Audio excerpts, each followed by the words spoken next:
संभाजीराव कदम महाविद्यालयाच्या प्राध्यापक संभाजीराव कदम महाविद्यालयाच्या library and knowledge research centre आणि कॉम्पिटिटिव्ह एक्झामिनेशन सेल यांच्या संयुक्त विद्यमाने आणि द युनिक अकॅडमी पुणे यांच्या संयुक्त विद्यमाने आज आयोजित केलेल्या स्टेट लेवल ऑनलाईन वर्कशॉप जे आहे preparation for police army competitive exams and awareness of reading resources या थीमवर जे वर्कशॉप आयोजित केलेलं आहे या वर्कशॉपमध्ये आपणा सर्वांचं प्रथम मी स्वागत करतो. या आजच्या कार्यक्रमाचे अध्यक्ष माननीय प्राचार्य डॉक्टर शिवाजी चौरे सर यांचं देखील मी स्वागत करतो. या कार्यक्रमाचे दुसरे सहसमन्वयक डॉक्टर सुंदर पोटबरे सर यांचं देखील मी स्वागत करतो. आणि आज या कार्यक्रमामध्ये आपल्याला जे मार्गदर्शन करणार आहेत ते doctor professor Ketan Kumar Patil sir unique अकॅडमीचे यांचं देखील मी स्वागत करतो. कार्यक्रम सुरू करण्यापूर्वी या कार्यक्रमाची थोडक्यात रूपरेषा आपल्या सर्वांच्या माहितीसाठी मी इथे सांगतो की सरांचं लेक्चर एक साधारण 1 तासभर होईल. त्याच्यानंतर एक आपण 10-15 मिनिटाचा क्वेश्चन आणि आन्सर सेशन आयोजित करतोय, ज्याच्यामध्ये तुम्हाला या परीक्षांसंदर्भात असणाऱ्या काही ज्या शंका असतील त्या तुम्ही सरांना थेट विचारू शकता किंवा चॅट बॉक्समध्ये लिहू शकता. यानंतर माननीय प्राचार्यांचे प्रेसिडेन्शियल रिमार्क्स याच्यावर येतील आणि त्यानंतर आपण वोट ऑफ थँक्स घेऊन हा कार्यक्रम संपवणार आहोत. तर कार्यक्रम सुरू करण्यापूर्वी आजच्या कार्यक्रमाला जे रिसोर्स पर्सन लाभलेले आहेत केतन कुमार पाटील सर यांचा थोडक्यात परिचय मी करून देतो.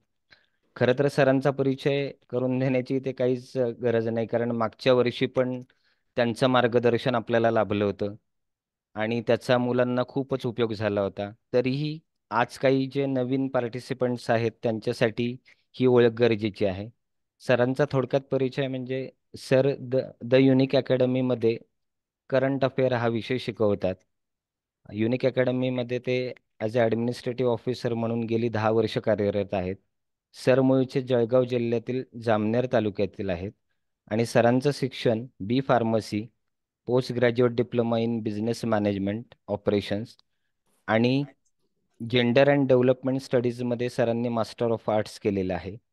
याशिवाय सरांनी UPSC आणि कंबाईंड डिफेन्स सर्व्हिसेस एक्झाम पण दिलेले आहेत. त्यानंतर सैन्यातील पदांसाठी म्हणजे CDS SSB इंटरव्ह्यू सरांनी 4 वेळा दिलेले आहेत. त्यानंतर सरांना वाचन आणि लेखनाची हॉबी आहे. याशिवाय मराठी न्यूजपेपरमध्ये बऱ्यापैकी सरांचं स्तंभलेखन असतं. यानंतर पुण्यातलं जे नगर वाचन मंदिर आहे, जी लायब्ररी 176 वर्ष जुनी आहे, त्याचे सर हॉनरेबल डायरेक्टर म्हणून काम पाहतात. याशिवाय सर विद्यार्थी चळवळीत अतिशय ॲक्टिव्ह आणि विद्यार्थी आंदोलनात सहभागी असतात.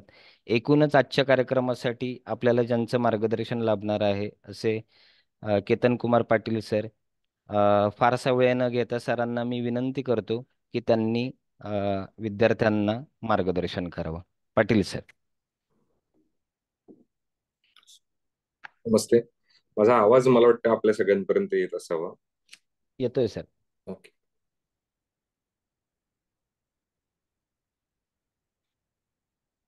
दिसतंय आपल्याला सगळ्यांना ही PPT समोरची?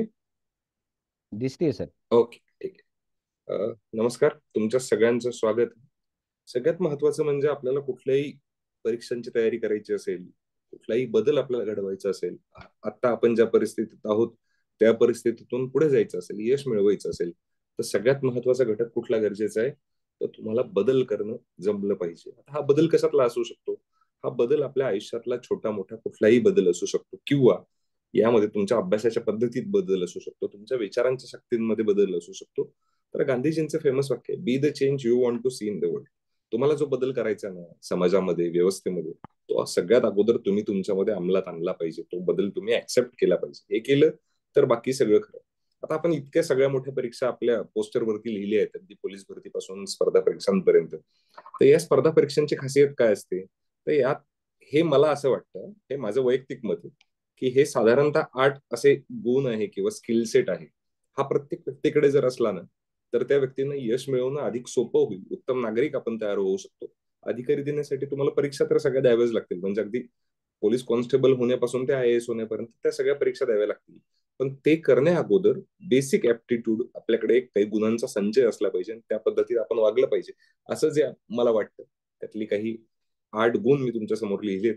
आता याला गुण म्हणायचं, स्किलसेट म्हणायचं की ऍप्टिट्यूड म्हणायचं, हे आपण ठरवूया. सगळ्यात महत्वाचं म्हणजे पंक्च्युअलिटी विद्याताई. कुठलीही गोष्ट आहे ना, वेळेवर असली तर त्याला महत्व असतं, वेळ गेली तर मग त्या गोष्टीला काही महत्व नसतं. दुसरं म्हणजे तुम्ही सरकारी नोकरी जर करणार असाल तर ती सगळ्या लोकांच्या भल्यासाठी, जिथे एका व्यक्तीपेक्षा अनेक लोक जिथे इन्व्हॉल्व आहेत, जे सार्वजनिक काम आहे, त्या कामामध्ये जर तुम्ही एखाद्या अधिकार पदावर असाल तर तुम्हाला वेळ ही अतिशय पाळणं गरजेचं असतं. आणि वेळ सरकारी अधिकाऱ्यांनी पाळणं हे आपल्याकडे जरा कौतुकानं पाहिलं जातं. पण जर असं आपण अंगी बांधलं की आपण जर वेळ पाळायला लागलो तर मला वाटतं एकूणच समाजाचं, देशाचं भलं होण्यासाठी जास्त चांगलं होईल. त्याच्यामुळे प्रत्येक अधिकाऱ्याने, प्रत्येक नागरिकाने उत्तम व्यक्ती होण्यासाठी किंवा उत्तम अधिकारी होण्यासाठी सगळ्यात महत्वाचा भाग म्हणजे वेळ पाळली पाहिजे. पंक्च्युअलिटी विथ द टाइम हे सगळ्यात गरजेचं असतं. कम्युनिकेशन स्किल, उत्तम संभाषण कौशल्य सगळ्या अधिकाऱ्यांकडे असलं पाहिजे, सगळ्या व्यक्तींकडे असलं पाहिजे. याचं कारण काय? चांगल्याला चांगलं म्हणणं, वाईटाला वाईट म्हणणं, योग्य वेळेवरती एखाद्याची स्तुती करणं, योग्य वेळेवरती एखाद्याला ऐकवणं, सुनावणं, हे तितकंच गरज असतं. पण सरकारी नोकरीमध्ये काय असतं की जर तुम्ही नियमाच्या चौकटीत काम करणार असाल तर ते नियमाच्या चौकटीतलं काम जर होत नसेल तरीही हे सांगता येणं की हे काम होऊ शकतं आणि हे काम होऊ शकत नाही, तेही उत्तम पद्धतीने समोरच्याचा कुठलाही अपमान न करता हे जर सांगत असेल तर त्याला कम्युनिकेशन स्किलमध्येही मोडता येतं. तिसरं महत्वाचं भाग बघा, सरकारी नोकरी करत असताना तुम्हाला असे अनेक प्रसंग येतात की जेव्हा तुम्हाला लोकांना नकार द्यावा लागतो, लोकांसोबत तुम्हाला भांडावं लागतं कदाचित. तर त्या काळामध्ये तुमचं कम्युनिकेशन स्किल, तुमचं उत्तम संभाषण कौशल्य अनेक मोठे वाद थांबवू शकतं. त्याच्यानंतर पुढचा भाग आहे लिडरशिप क्वालिटीज. म्हणजे काय? नेतृत्व गुण तुमच्याकडे काही असले पाहिजे. आपण समूहात राहणारे व्यक्ती, समूहात राहणारे माणूस आहोत. तर आपल्यामध्ये कोणीतरी एक वरचढ दिसतो आपल्याला, त्याच्याकडे कुठल्या तरी अशा एका गुणाचा संचय झालेला असतो की ज्याद्वारे आपण त्यांना लीडर मानायला तयार होतो. मग राजकीय असतील, सामाजिक क्षेत्रातले असतील. तर हे लोक काय असतात? हे लोक बोल्ड असतात, हे लोक इतरांनाही संधी देतात, इतर लोकांना एकत्र आणतात. ज्यांच्याकडे उत्तम स्किल सेट आहे अशा सगळ्या लोकांची ते चांगला व्यवहार करतात. असं जर आपल्याला करता येत असेल तर ते आपण केलं पाहिजे. आपल्यामधल्या लिडरशिप क्वालिटी समोर आल्या पाहिजे, त्या अतिशय गरजेच्या असतात. पुढचा भाग काय? इनोव्हेटिव्ह सोल्युशन्स, नाविन्याचा शोध घेणे. नाविन्याचा शोध म्हणजे काय? बघा, तुमच्याकडे आता तुम्ही सायन्स एक्झिबिशनला जात असाल किंवा अजून कुठल्या एक्झिबिशनला जात असाल, पुस्तकं वाचतात तुम्ही, तर ही पुस्तकं कुठून येतात? महात्मा गांधींवरती महिन्याला साधारणतः 15 पुस्तकं येतात भारतभरामध्ये, जगभरामध्ये. मग आता ही पुस्तकं काय येतात? तर ते प्रत्येक जण वेगवेगळ्या अँगलचा अभ्यास करत असतो. कुणी त्यांच्या धार्मिक याच्यावरती लिहित असतं, कुणी राजकीय आंदोलनांवरती लिहित असतं. तर हे लिहित असताना सगळ्यात महत्वाचा भाग काय असतो की आपल्याला एखाद्या गोष्टीकडे वेगळ्या बाजूने बघता येतं का? तर असा शोध जे आहे ते आपणही घेतला पाहिजे. आपल्या समस्या ज्या आहेत, सरकारी समस्या काय असतात, रस्ते, वीज, पाणी, ह्या तर समस्या राहिलेल्या नाही आहेत. आता नवीन समस्या आल्या आहेत. लोकांना अधिकाधिक लाभ कसे मिळतील, लोककेंद्री प्रशासन कसं असेल, लोकांचा जास्तीत जास्त सहभाग कसा करून घेता येईल आपल्याला सरकारच्या सगळ्या नियम, अटी याच्यामध्ये, ते हे बघण्याचं काम जे असतं ते अधिकाऱ्यांचं असतं. त्याच्यानंतर महत्वाचा मुद्दा म्हणजे एस्टॅब्लिशिंग कोलॅबोरेटिव्ह नेटवर्क. म्हणजे काय? उत्तम प्रकारचे एक नेटवर्क तुम्ही एस्टॅब्लिश केलं पाहिजे. हे नेटवर्क काय असू शकतं? तर म्हणजे तुम्हाला साथ देणारे, तुमच्यासारख्या विचारांमध्ये ताकद असणारे, बिलीव्ह करणारे लोक तुमच्या आजूबाजूला असले पाहिजे. हे लोक जर तुमच्या आजूबाजूला असतील तर तुम्ही जास्त चांगल्या प्रकारे विकास करू शकता. ही लोक तुम्हाला मदत करू शकतील. आता याच्या व्यतिरिक्तचं नेटवर्क कुठलं असतं? सोशल मीडियाचं नेटवर्क असतं. म्हणजे इंस्टाग्राम, फेसबुक, व्हॉट्सअप, टेलिग्राम. हे नेटवर्क काही कामाचं नाही. हे क्षणिक नेटवर्क असतं. इंटरनेट संपलं की हे नेटवर्क संपलेलं असतं. बॅलन्स संपला की हे नेटवर्क संपलेलं असतं. त्याच्यामुळे नेटवर्क कसं बनवायचं? जे नेटवर्क तुम्हाला कायमस्वरूपी कामात येईल, जे हाकेला होऊ देतील, धावून येतील, असं एस्टॅब्लिश करायचं नेटवर्क. कारण आता नोकऱ्या रिझ्यूम, बायोडाटा घेऊन लागत नाही. आता नोकऱ्या रेफरन्सेसने लागतात. म्हणजे तुमच्यामध्ये वर्थ असेल, क्वालिटीज असतील आणि त्या कोणाला माहीत असतील तरच तुम्हाला नोकरीसाठी उत्तम संधी मिळते. रेफरल करतात लोक. त्याच्यामुळे चांगल्या लोकांसोबत मैत्री ठेवा, दोस्ती करा, त्यांच्यातले कलागुण समजून घ्या. तुम्ही तुमच्यातले काही गुण असतील ते इतरांसोबत शेअर करा. आता मॅनेजिंग लिमिटेड रिसोर्सेस म्हणजे काय? आपल्याकडे अपुरे संसाधनं असतात. काय असतं की आपल्याकडे कधी पैसे कमी असतात, कधी पुस्तकं कमी असतात, कधी वेळ कमी असतो. हे मॅनेज करणं सगळ्यात महत्वाचं असतं. तरच तुम्ही सरकारी अधिकारी म्हणून सुद्धा उत्तम काम करू शकाल. आता सगळ्यात महत्वाचा घटक कसा असतो? सरकारी अधिकारी म्हणून जर तुम्ही काम करत असतात तेव्हा तुमच्या समोरचं सगळ्यात महत्वाचं चॅलेंज काय असतं? रिसोर्सेस. म्हणजे अगदी जिथे शिपाई पाहिजे तिथे शिपाई नसतो. जिथे ते काम वेळेत झालं पाहिजे तेव्हा वेळ पाळली जात नाही. अनेक लोक त्याबाबत अनभिज्ञ असतात. त्याच्यामुळे ह्या सगळ्या ज्या बाबी असतात त्याच्यापासून तुम्हाला पुढे खूप काम करायला शिकलं पाहिजे.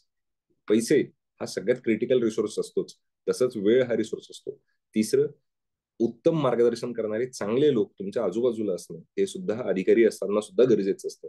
त्याच्यानंतर पुढचा भाग म्हणजे क्रिटिकल थिंकिंग. हे काय? क्रिटिकल थिंकिंग म्हणजे काय? बघा, तुम्हाला एखादा धडा संपला की त्याच्या मागे शेवटचे 4 प्रश्न लिहिलेले असतात. तिथे लिहिलेले असतात की अतिशय बारकाईने विचार करा, लक्ष द्या किंवा नोंद करा. तर त्याच्यामध्ये काय अपेक्षा असते की तुम्ही जे असं उघड्या डोळ्यांनी पाहतात ना, त्याच्याही पलीकडे काहीतरी एक वेगळं जग असतं. ते जग अनुभवण्याचा प्रयत्न करा. सगळ्या गोष्टी काय चांगलं आणि वाईट अशा नसतात, त्याच्यामध्येही काहीतरी असतं, त्याच्या व्यतिरिक्तही काहीतरी असतं. तर ते समजून घेण्याचा प्रयत्न म्हणजे क्रिटिकल थिंकिंग. त्याच्यानंतर पुढचा भाग काय, की ज्यातला कधीच कधीच मरण नाहीये अशी एक गोष्ट म्हणजे हार्डवर्क. तुम्हाला नेहमी कठोर मेहनत, कठीण परिश्रम याला पर्याय नाही, ते तुम्हाला करावंच लागणार. त्याच्यामुळे सगळ्यात महत्वाचं बिलीव्ह काय असलं पाहिजे, कुठल्याही सोप्या पद्धतीने म्हणजे कॉपी करून पास होणं, चीट करणं, या सगळ्या गोष्टींचा कुठेही उपयोग होणार. कुठे तुम्ही जिंकू शकतात, उभे राहू शकतात, तर तुमच्या मेहनतीच्या जोरावर, जेव्हा तुम्हाला फर्स्ट हँड एक्सपिरियन्स या सगळ्या गोष्टींचा असेल. आता आपल्याला असं वाटतं की मी कॉन्स्टेबल होणार, मी पोलीस होणार, मी अजून काहीतरी होणार, सीएपीएफ मध्ये जाणार, सीडीएस मध्ये जाणार. म्हणजे काय असतं, तर तुमच्याकडे ऍडमिनिस्ट्रेटिव्ह पॉवर्स असतात. ऍडमिनिस्ट्रेटिव्ह पॉवर म्हणजे प्रशासकीय अधिकार असतात. नंतर काय असतात, पॉलिसी फॉर्म्युलेशन, नीती, म्हणजे एखादी गोष्ट कशी फॉर्म्युलेट करायची, एखादी पॉलिसी आली पाहिजे का, कोणाला मदत झाली पाहिजे का, याच्यासाठीची काही जी योजना असते ती तयार करणं म्हणजे पॉलिसी फॉर्म्युलेशन. नंतर काय, इम्प्लिमेंटेशन ऑफ स्कीम. आता ती योजना तयार झाली, मग ती लोकांपर्यंत घेऊन जाणं, लोकांना त्याचा फायदा मिळवून देणं, हे कुठून होतं, तर ह्या इम्प्लिमेंटेशन पासून होतं. याला म्हणतात पॉवर. याच्यानंतर पॉवर काय असते बघा, तुम्ही जर जिल्हाधिकारी झालात तर काय असतं की तुम्ही तिथे जातात, ज्या जिल्ह्याच्या ठिकाणी जातात तिथे लिहिलेले असतात जिल्हाधिकारी व जिल्हा न्यायदंडाधिकारी, म्हणजे ज्युडिशियल पॉवर पण कलेक्टर ऑफिसरला असतात. नंतर इमर्जन्सी पॉवर, कलम 144 लागू करणं, लॉकडाऊन लागू करणं, हे कोणाकडे असतं, मोठ्या सरकारी अधिकाऱ्यांकडे असतं. नंतर फायनान्शियल पॉवर, आर्थिक अधिकार. आता हे आर्थिक अधिकार कोणाकडे असतात, ज्यांच्याकडे मोठा कारभार असतो, ज्यांना राज्याचा, देशाचा, तालुक्याचा, जिल्ह्यांचा विकास करायचा, त्यांच्याकडे आर्थिक अधिकार असतात. तर हे सगळे अधिकार म्हणजे पॉवर, हे सगळे अधिकार म्हणजे सत्ता. आणि ही सत्ता कुठून येते, तर सरकारी पदात नाही येते. म्हणून सरकारी पद आपल्यासाठी सगळ्यात महत्वाची. अजून एक महत्वाचं बाब काय, तुमच्या समोर बघा एक चार्ट तुम्हाला दिसतो. या चार्ट मध्ये काय 2002 पर्यंतची स्थिती होती आणि इथे काय 2020 पर्यंतची स्थिती. 2002 पर्यंत किती होता ग्राफ, तर साधारणतः 11% महिलांचं प्रमाण होतं. आता जवळपास 2020 पर्यंत किती झालेलं होतं ते, तर साधारणतः 13, 13.25% झालेलं होतं. आत्ताच्या दरम्यान ते साधारणतः 2025 पर्यंत ते 17% प्रमाण गेलेलं आहे महिला अधिकाऱ्यांचं. आता हे किती गंभीर आहे की आपल्याकडे 100 पैकी 50 महिला आहेत आणि त्यांचं त्यातलं प्रमाण किती, फक्त 17. त्याच्यामुळे आपल्याला हे वाढलं पाहिजे, महिलांनी जास्तीत जास्त प्रशासनात आलं पाहिजे. मग त्याच्यासाठी आपण काय केलं पाहिजे, तर आपण अवेअरनेस केला पाहिजे, हे महिलांपर्यंत पोहोचवलं पाहिजे की तुम्ही सत्तेत सहभागी व्हा, म्हणजे तुम्ही प्रशासनात या. दुसरं, जेंडर सेन्सिटायझेशन, म्हणजे पुरुषांना स्त्रियांबद्दल जर द्वेष असेल तर तो कमी झाला पाहिजे, त्याच्यात वाढ नाही झाली पाहिजे. त्यांना समजलं पाहिजे की महिलाही उत्तम प्रकारे काम करू शकतात. दुसरं, परीक्षा पद्धतींमध्ये बदल केले पाहिजे, केलेले शासनाने परीक्षा पद्धतीत बदल केले. दुसरा महत्वाचा घटक काय, फॅमिली सपोर्ट आणि सोशल नॉर्म्स. आता हे सगळ्यात महत्वाचं आहे. बघा, आतापर्यंत पोलीस भरतीसाठी महिला जात नव्हत्या, म्हणजे त्यांना परवानगी दिली जायची नाही. आता मात्र दिली जाते. आता अनेक महिला तुम्हाला पोलीसमध्ये दिसतात, त्यांच्यासाठी नियम पण शिथिल केले, रजेचं प्रमाण चांगलं दिलं. त्याच्यामुळे हे घटक जे आहेत ते खूप महत्वाचे. आणि महत्वाचा घटक म्हणजे काय, sensitisation of existing civil service. म्हणजे काय, जे लोक आता प्रशासनामध्ये, त्या लोकांना हे समजलं पाहिजे की उत्तम प्रकारे महिला सुद्धा काम करू शकतात. त्यांचा जो त्यांच्याबद्दलचा दुराग्रह आहे तो कमी झाला पाहिजे. हे कुठून शक्य आहे, तर हे या व्यवस्थेतूनच शक्य आहे. त्याच्यामुळे हे महिलांचं प्रमाण जवळपास अर्ध्यावरती जेव्हा येईल, तेव्हा आपण विकासाच्या वाटेवरती आहोत असं आपण खऱ्या प्रकारे समजू शकतो. आणि हे आपल्याला करणं गरजेचं आहे. आता आमचा रोल काय याच्यामध्ये, तर कोचिंग आणि प्रिपरेशनचा सपोर्ट करणं. म्हणजे अगदी पोलीस भरतीपासून सीएपीएफ पर्यंत, युपीएससी पर्यंत, एमपीएससी, सगळ्या परीक्षांमध्ये आपण तुम्हाला मदत करू शकतो. आपलं युनिक अकॅडमीचं ऍप आहे, ते तुम्हाला सर लिंक सेंड करतील. आमचे चंद्रकांत खराटे सर आहे, आमची ई लर्निंगची टीम आहे, ती तुमच्यापर्यंत तो मेसेज पोहोचवेल आणि मग तुम्ही ते ऍप डाउनलोड करून त्याच्यामधनं सगळी माहिती घेऊ शकाल. आता सरकारी सेवेमध्ये येण्याचे कुठले कुठले महत्वाचे 3 मार्ग आहेत बघा, उच्च स्तरावरती जर तुम्हाला जायचं असेल तर, बरं का. एक म्हणजे कायदा बनवणारे लोक. हे लोक कोण असतात, आमदार, खासदार हे लोक असतात. नंतर कायदा राबवणारे लोक कोण असतात, कॅरीज आउटला, म्हणजे कार्यकारी मंडळ, एक्झिक्युटिव्ह, म्हणजे I A S, I P S, आपले कॅबिनेट सेक्रेटरी, सेक्रेटरी. त्याच्यानंतर कायद्याचा अर्थ लावणारे लोक कोण असतात? ज्युडिशियर. म्हणजे ज्युडिशियरी म्हणजे कोण? न्यायपालिका. ते काय करतात? कायद्यात चूक आहे, बरोबर आहे, हे सगळं ठरवतात बघा. त्याच्यामुळे आपल्याला आत्ता संधी कुठे जायला? आता आपण फक्त एक्झिक्युटिव्ह या पातळीवरती जाऊ शकतो, अधिकारी होऊ शकतो, सरकारी नोकर होऊ शकतो. आमदार खासदार होण्याला आता निवडणुका संपल्यात नुकतेच, त्याच्यामुळे आता अजून 5 वर्ष आहेत आपल्याला. न्यायपालिकेत जायचं असेल तर ग्रॅज्युएशन नंतर मग तुम्हाला लॉ करावा लागेल. लॉ केल्यानंतर JMFC ची परीक्षा द्यावी लागेल आणि मग तुम्ही जज वगैरे होऊ शकता. आत्ता जवळचा मार्ग कुठे? ग्रॅज्युएशनच्या फायनल इयरला असताना तुम्ही आपल्या परीक्षा देऊ शकता. म्हणजे एक्झिक्युटिव्ह म्हणजे काय? तुम्हाला साहेब होतोय. आता आपल्याकडे कसं आहे, अगदी कॉन्स्टेबल झाला तरी पण आपण दादा साहेबच म्हणतो, आणि IAS झाला तरी दादा साहेब म्हणतो. नॉर्मली महत्वाच्या 2 परीक्षा आहेत महाराष्ट्रामधल्या, त्या म्हणजे MPSC थ्रू घेतल्या जाणाऱ्या आणि UPSC थ्रू घेतल्या जातात. MPSC थ्रू ज्या परीक्षा घेतल्या जातात त्याच्यामध्ये राज्यात नोकरी करण्यासाठीची संधी असते. UPSC थ्रू ज्या परीक्षा घेतल्या जातात त्या देशभरात तुमची सेवा असते. ऑल इंडिया सर्व्हिसेस असं त्याला म्हणतात. ऑल इंडिया आणि महाराष्ट्र. आता ज्यांना असं वाटतं की मला महाराष्ट्रातच नोकरी करायची, त्यांच्याकडे UPSC मधून पण एक पर्याय असतो. टॉपची रँक काढायची आणि महाराष्ट्र तुम्हाला मिळू शकतो. हा एक पर्याय. बरोबर. महाराष्ट्रात राहायचं असेल तर मग MPSC देऊ शकतात. आता बेनिफिट काय झालंय माहिती का, जे सगळे आता आपलं लेक्चर बघतात त्यांच्यासाठी, की 2025 मध्ये आता जी परीक्षा होणार आहे MPSC ची, ती आणि UPSC ची यांचा सिलेबसच सेम आहे. अतिशय सेम सिलेबस, म्हणजे एक अक्षराचाही फरक नाही. त्याच्यामुळे तुम्ही ज्यांना MPSC द्यायची ते UPSC पण देऊ शकता, ज्यांना UPSC द्यायची ते MPSC पण देऊ शकता. म्हणजे आपल्या राज्याने काय केलंय, आता एका पातळीवरती आणून ठेवलंय आपल्या सगळ्यांना, की तुम्हाला काय करायचंय बाबांनो, तर तुम्हाला अभ्यास करायचा आहे. मग आता हा अभ्यास कसा झाला पाहिजे? एकत्रित पद्धतीने झाला पाहिजे. बरोबर. त्याच्यामुळे तुम्ही हे लागलीच करू शकता. बरोबर. दुसरा भाग काय आहे, की मग या नागरी सेवांमध्ये काय यायचं? म्हणजे MPSC असेल, UPSC असेल, तर बघा काय असतं, बेस्ट करिअर असतं. हे बेस्ट करिअर कसं असू शकतं? तर तुम्हाला याच्यापेक्षा बेस्ट संधीच नसते. काय असतं? तुम्ही IAS होतात, IPS होतात, IFS होतात, किंवा अजून डेप्युटी कलेक्टर होतात. हे करत असताना तुम्ही विचार करा, तुम्ही किती लोकांचं भलं करू शकता? एक साधं रेशन कार्ड दिलं तरी 5 लोकांच्या घराचं पोट भरतं. बरोबर. एका गावातनं उत्तम रस्ता झाला तर किती विकास होतो गावाचा? त्या गावामध्ये उत्तम प्रकारचं पाणी येऊ शकतं, त्या गावामध्ये उत्तम प्रकारची वाहनं येऊ शकतात, त्या गावावरनं लोक धर्म, पर्यटन, फिरणे, या सगळ्या गोष्टींसाठी जाऊ शकतात. तिसरा महत्वाचा, तिथे चांगली इकॉनॉमी जनरेट होऊ शकते. तिथे चांगले हॉस्पिटल येऊ शकतात, बँक्स येऊ शकतात, दवाखाने चांगले येऊ शकतात. बरोबर. तर चांगल्या रोजगाराच्या संधी तिथे तयार होऊ शकतात. हा रस्ता बनवण्याचं काम जरी तिथला लोकल मजूर करत असला तरी त्याला परवानगी देण्याचं काम हे प्रशासन करत असतं. त्याच्यामुळे तुम्ही विचार करा, एक अधिकारी होण्याचा किती लार्जर कंटेक्स्ट मध्ये इम्पॅक्ट होतो, त्याचा परिणाम खूप मोठा असतो. याच्यासोबतच काय सांगितलं मी, लार्जर कॅनव्हास टू वर्क म्हणजे काय? एका दिवशी एका कार्यक्रमात तुम्ही रेशन कार्ड वाटत असतात आणि त्याच दिवशी कार्यक्रमात अ, मजुरांना त्यांची घरं देत असतात, त्यांच्या घराच्या चाव्या देत असतात, शेजारी पंतप्रधान उभे असतात. अजून तुम्हाला एक इमेज माझ्याकडे फोटो होता, तो मी दाखवलं का? अधिकारी बघा निवडणुकीमध्ये अगदी पंतप्रधान जरी त्यांचा अर्ज द्यायला गेले तरी अधिकारी आपल्या खुर्चीवरती बसलेले असतात. का? त्यांना माहिती आहे की हे देश चालवणारी लोक आहेत. 33, 34, 35 वर्ष ही लोक त्या पदावरती असतात. तुम्ही साधं पोलीस कॉन्स्टेबलचं उदाहरण घ्या. समोर पोलीस जरी आला ना तरी अनेक लोकांना भयभीत झाल्यासारखं वाटतं. अ, घरातल्या घरात जरी छोटी मोठी काहीतरी चोरी केलेली असेल एखाद्याने तरी त्याला घाम फुटतो. हे का होतं? या व्यवस्थेने आपल्यावरती विश्वास ठेवला. आणि आपणही या व्यवस्थेवर विश्वास ठेवला. हे म्युच्युअल आहे. त्याच्यामुळे हा जो आदर आहे हा लोकांमध्ये आपोआप आहे. त्याच्यानंतर काय, भारत दर्शन. तुम्ही जर UPSC मधून पास झालात ना, तुम्हाला एवढा मोठा भारत आहे बघा, की तुम्हाला सरकारी पैशांनी सरकार तुम्हाला सगळी मदत करतं. म्हणजे अन्न, वीज, पाणी, घर, गाडी, मोबाईल, प्रवास, या सगळ्यांचा खर्च सरकार जवळपास करतं. त्याच्यानंतर दुसरी महत्वाची संकल्पना काय, अंत्योदय. आता ही अंत्योदय संकल्पना पंडित मदन मोहन मालवीय यांची पण आहे. आंबेडकरांचाही हाच विचार होता, गांधींचाही हाच विचार आहे. काय? की सगळ्यात शेवटी जो व्यक्ती उभा आहे ना, त्या व्यक्तीचं भलं करायचंय. तर ह्या व्यक्तीचं भलं कसं होऊ शकतं? तर सरकारी व्यवस्थेत होऊ शकतं. आपण लोकशाही स्वीकारली. लोकशाहीमध्ये काय? एक मत, एक व्यक्ती, असं जे तत्व आहे त्याच्यामध्ये प्रत्येक व्यक्ती हा महत्वाचा आहे आणि समान आहे. म्हणजे अगदी अंबानी अदानी असेल, तुम्ही मी असेल, आपण सारखेच आहे. आपल्या मताला तेवढीच किंमत आहे. त्याच्यामुळे आपण सगळ्यांचं भलं केलं पाहिजे, हा आपल्या समाजाचा, आपल्या लोकशाहीचा विचार आहे. हा जिवंत ठेवायचा असेल तर आपण सरकारी सेवांमध्ये जाऊन सरकारने, लोकांनी आपण एकमेकांची सेवा केली पाहिजे. आता दुसरा भाग काय, या MPSC UPSCच्या अभ्यासक्रमावरती अजून तुम्ही कुठल्या कुठल्या परीक्षा देऊ शकता बघा.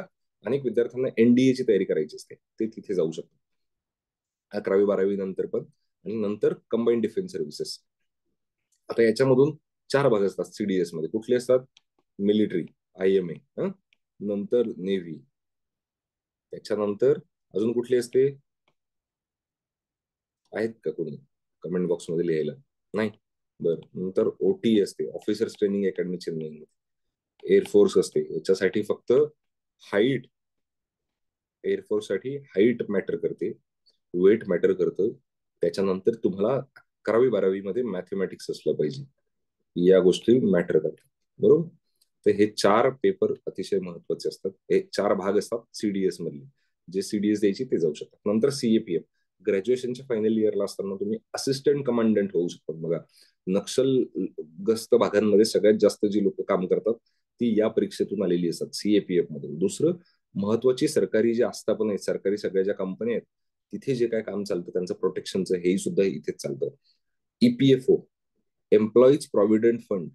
एम्प्लॉईज प्रॉव्हिडंट फंड म्हणजे काय? तुम्ही जेव्हा नोकरी करतात तेव्हा तुम्हाला एक पैसे तुमचे कट होतात, ते तुमच्या प्रॉव्हिडंट फंडाच्या याच्यामध्ये जमा होतात. त्याचं जे सगळं मॅनेजमेंट चालतं ते EPFO मध्ये चालतं. आता याचं काम, याची नोकरी सुद्धा तुम्हाला इथूनच लागू शकते. दरवर्षी याची एक परीक्षा येते, ती परीक्षा साधारणतः UPSCच्या अभ्यासक्रमावरच असते. नंतर काय असते? Staff selection commission. आता ही जी परीक्षा आहे अतिशय इंटरेस्टिंग परीक्षा आहे. ही जी परीक्षा जर तुम्ही दिली स्टाफ सिलेक्शन कमिशनची, तर तुम्हाला खूप चांगली संधी आहे. जसं आपण MPSCचा विचार करतो राज्यातल्या परीक्षांसाठी, तशी क्लास 2, क्लास 3 या 2 एम्प्लॉईजसाठी SSC स्टाफ सिलेक्शन कमिशनची परीक्षा असते. नंतर असते रेल्वेची एक परीक्षा. रेल्वेमध्ये ड्रायव्हर, पायलट असं त्याला म्हणतात, रेल्वे पायलट, त्याच्यापासून ते रेल्वे इंजिनिअरिंग याच्यापर्यंत स्वतंत्र सुद्धा परीक्षा आहेत. आणि UPSC मधून सुद्धा रेल्वेच्या काही जागा भरल्या जातात. त्याच्यानंतर असते परीक्षा बँकिंगची. बँकिंगची परीक्षा अतिशय सोपी, साधी, सरळ आहे. एक इंग्रजीचा पेपर, बेसिक ऍप्टिट्यूड, मॅथमॅटिक्सचा पेपर आणि जनरल नॉलेज, असे एकत्र 2 पेपर असतात. हे पेपर जर तुम्ही पास झाला तर बँकिंगची परीक्षा असते, नंतर इंटरव्ह्यू असतो, नंतर इंटेलिजन्स ब्युरो, गुप्त वार्ता विभाग, आणि नंतर फॉरेस्ट, सामाजिक वनीकरण, याच्याशी संबंधित ज्या परीक्षा असतात त्या MPSC घेतं आणि UPSC पण घेतं. आता फॉरेस्ट सर्व्हिसेस मध्ये पण सिलेबस UPSCचा आणि MPSCचा सारखाच आहे आता जवळपास. त्याच्यामुळे एवढ्या सगळ्या परीक्षा तुम्ही एकाच प्रकारे देऊ शकता. ज्यांना अगदी पोलीस भरती करायची आहे त्यांच्यासाठी सुद्धा काही गोष्टी महत्वाच्या आहेत. उदाहरणार्थ काय, तर आपण पुढे बघूयात. तर हे साधारणतः एज एलिजिबिलिटी क्रायटेरिया, कुठल्या वयामध्ये तुम्ही कुठली परीक्षा देऊ शकता, किती ऍडव्हान्टेज आणि तुम्हाला वयाचे परिणाम असतील, हे तुम्हाला PPT मी शिक्षकांसोबत शेअर करेल, तिथून तुम्हाला हे मिळेलच. तर आपण पुढे महत्वाचा भाग बघूया, की हे मी MPSCचं बाजूला करतोय. तर सगळ्यात महत्वाचं, ज्यांना आता स्पर्धा परीक्षांचा अभ्यास करायचा त्यांना कुठल्या गोष्टीवरती लक्ष ठेवायचं? अगदी तलाठी व्हायचं असेल त्याच्यापासून ते IAS व्हायचं, त्याच्यापर्यंत काय करावं लागेल? तुम्हाला कुठली पोस्ट मिळवायची याच्यावरती फोकस करायचं. हे जे लक्ष आहे ना तुमचं, हे क्लिअर असलं पाहिजे. जसं त्या महाभारतामध्ये अर्जुनाचं आहे ना, तसं असलं पाहिजे की मला फक्त माशाचा डोळा दिसला पाहिजे. तसं तुम्हाला तुमची पोस्ट दिसली पाहिजे, कुठल्या पोस्टसाठी काम करायचं. तर ही पोस्ट मिळवणं खूप मॅटर करतं. ते जर तुम्ही लिहून ठेवलं, तुमच्या घरामध्ये बोर्डवरती लिहून ठेवलं की मला IAS व्हायचंय, मला PSI व्हायचंय, मला पोलीस कॉन्स्टेबल व्हायचंय, मला तलाठी व्हायचं, तर ते तुम्हाला कायम प्रेरणा देत राहतं. त्याच्यावरती फोकस करा. तुमच्या राज्यातली, देशातली रँक किती आली पाहिजे ते तुम्ही तिथे लिहून ठेवा. दुसरं काय, डायनामिक सिलेबस आणि कव्हरेज ऑफ द टॉपिक्स. आता या सगळ्याच परीक्षा आहेत, यांचा सिलेबस हा कसा आहे? अतिशय विस्तृत आहे. ज्याला काही सीमा बंधनं आहेत तरीही, पण तरीही तो आपल्या क्रमिक पाठ्यपुस्तकांच्या अभ्यासक्रमाच्या व्यतिरिक्त आहे, थोडं जास्तच आहे. त्याच्यामुळे आपण फोकस कशावरती केला पाहिजे? जास्तीत जास्त टॉपिक कव्हर केले पाहिजे याच्यातले. ते जेवढे तुम्ही टॉपिक कव्हर कराल तेवढा तर तुम्हाला नवीन मुद्दा कळेल, त्याची व्याप्ती कळेल आणि त्याचं अंडरस्टँडिंग पण होईल. जे माहिती आहे ते तुम्हाला रिवाइज करायचं. दुसरं काय, तुम्हाला तुमचं ओपिनियन असलं पाहिजे, व्ह्यू पॉईंट असला पाहिजे, किंवा ज्याला पर्स्पेक्टिव्ह असं म्हणतात. तुमचा दृष्टिकोन बदलला पाहिजे. सामान्य माणसासारखं बघायचं नाही, कंप्लेंट मोड मध्ये जायचं नाही. आपल्याला कसं बघावं लागणार आहे? आपल्याला आपल्या मत, दृष्टिकोन यातून आपल्याला आपला विचार तयार करायचा. हा विचार कसा असला पाहिजे? आणि समृद्ध असला पाहिजे, लोकशाहीच्या चौकटीत बसलेला असला पाहिजे, तरच तुम्ही विकास तुमचा करू शकता. अदरवाईज तुम्ही करू शकाल का तुमचा विकास? नाही करू शकत.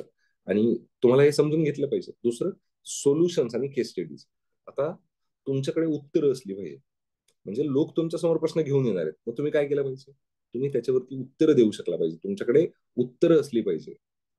दुसरं, केस स्टडीज.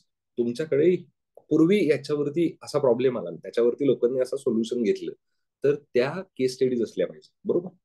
दुसरं काय, शो के दीदार अगर है तो नजर पैदा कर, म्हणजे काय असतं की जर तुम्हाला एखादी गोष्ट बघायची, एखादी गोष्ट अचीव्ह करायची, तर तुम्हाला त्या दृष्टिकोनातून त्या गोष्टींकडे बघतायला पाहिजे. म्हणजे जर तुम्हाला IAS व्हायचे, तुम्हाला जिल्ह्याचा कारभार सांभाळायचं, तर तुमच्या समोर एक गोष्ट असेल की त्या वरच्या त्या टॉप पॉइंटला जाऊन बघायला पाहिजे.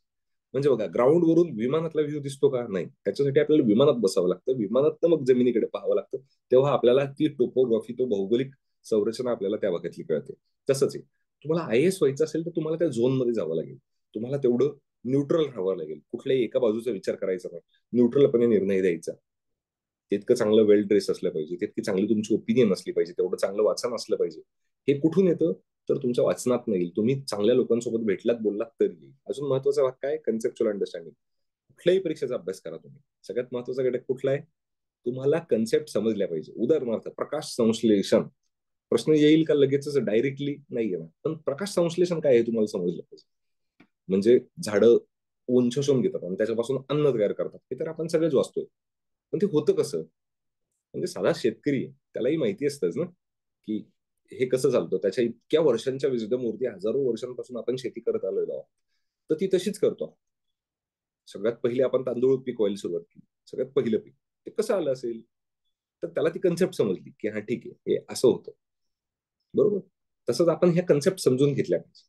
नुसतं सरळ धोपत ते जुनी लोक तेच करत आले म्हणून आपण तसंच केलं पाहिजे का? नाही. आता पुढे रायटिंग आणि थिंकिंग स्पीड बघा, दोन महत्वाच्या गोष्टी. एक प्रश्न तुम्ही लिहिला की पुढचा प्रश्न तुम्हाला लिहायचा असतो. आता एक प्रश्न रॉकेट सायन्स वरती असेल तर दुसरा प्रश्न गरिबीवरती असेल, तिसरा प्रश्न कम्प्युटर सायन्स वरती असेल, चौथा प्रश्न ह्युमन अनॅटॉमी, बॉडी, आजार, हेल्थ याच्यावरती असेल. तर हे सगळं करत असताना तुमचं मन, बुद्धी एका ठिकाणी शांतपणे स्थिर राहू शकलं पाहिजे. हे जर स्थिर राहिलं तर तुम्ही उत्तर देऊ शकता, तर तुम्ही चर्चा करू शकता, तुम्ही दुसऱ्या मुद्द्यावरती एका मुद्द्यावर लगेच जाऊ शकतात, त्याचा विचार करू शकता. याच्यासाठी दोन गोष्टी असतात. काय? तुमचा लिखाणाचा वेग असला पाहिजे. का? तुम्हाला सविस्तर उत्तर लिखाण पद्धतीमध्ये उत्तर लिहायची. आणि थिंकिंगचा स्पीड का असला पाहिजे? पहिला प्रश्न तुम्ही सॉल्व्ह केला, महात्मा ज्योतिराव फुलेंची पुस्तकं, शेतकऱ्यांचा असूड, तर हे पुस्तक याच्यावर तुम्ही लिहिलं, त्याच्या पुढचा प्रश्न काय असेल? अमेरिकेमध्ये AI चा शोध लागलेली पहिली कंपनी कुठली? अरे देवा, मग आपल्या समोर चिंता येते. मग आता आपल्याला काय करावं लागेल?